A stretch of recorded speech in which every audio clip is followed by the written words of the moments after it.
فرانسیسی پولیس اور عوام کی جنگ۔ فرانس کے دارالحکومت پیرس میں نئے سال کی خوشیاں بھی مظاہرین کو سڑکوں پر آنے سے نہ روک سکی اور ان کے پرتشدد مظاہرے اب تک جاری ہیں۔ مظاہروں کے دوران فرانسیسی پولیس اور عوام کے درمیان شدید تصادم کے مناظر بھی مسلسل منظر عام پر آ رہے ہیں۔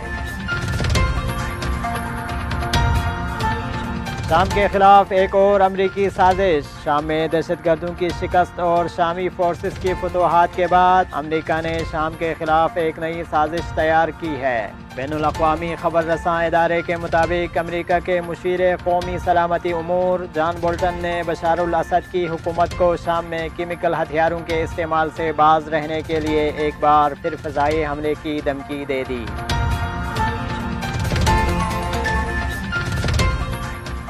ایران کے وزیر خارجہ کا دورہ ہندوستان۔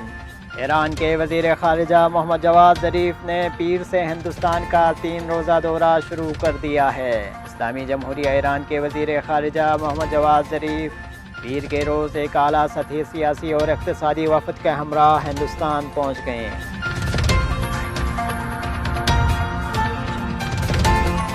پاکستان کی حزب اختلاف کی جماعتوں نے حکومت پر کڑی تنقید کرتے ہوئے کہا ہے کہ وزیر اعظم عمران خان پاکستان کا وقار داؤ پر لگا رہے ہیں۔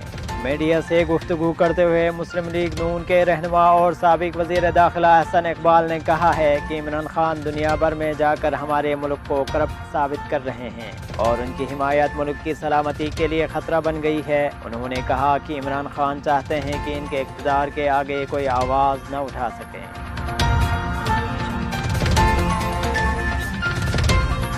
اومنی گروپ کے اصل مالک آصف زرداری ہے: فواد چودھری۔ وفاقی وزیر اطلاعات فواد چودھری کا کہنا ہے کہ وزیر اعلیٰ کا کرپشن میں نام آنا باعث شرمندگی ہے اور کسی کا نام عہدے نہیں بلکہ کردار کی وجہ سے ECL میں ڈالا جاتا ہے۔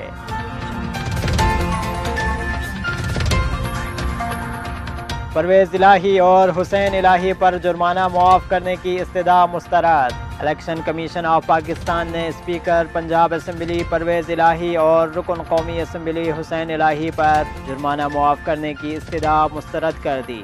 چیف الیکشن کمشنر کی سربراہی میں 3 رکنی الیکشن کمیشن نے انتخابی ضابطۂ اخلاق کی خلاف ورزی پر پرویز الہی اور حسین الہی پر عائد جرمانوں کے خلاف اپیل کی سماعت کی۔ بھارتی ٹیم آسٹریلیا میں ٹیسٹ سیریز جیتنے والی پہلا ایشیائی ٹیم بن گئی۔ سڈنی ٹیسٹ کے آخری روز بارش کی وجہ سے ایک بھی گیند نہ پھینکی جا سکی۔ سڈنی ٹیسٹ ڈرا ہونے کی وجہ سے بھارتی ٹیم نے 4 میچز پر مشتمل یہ سیریز 2-1 سے اپنے نام کر لی۔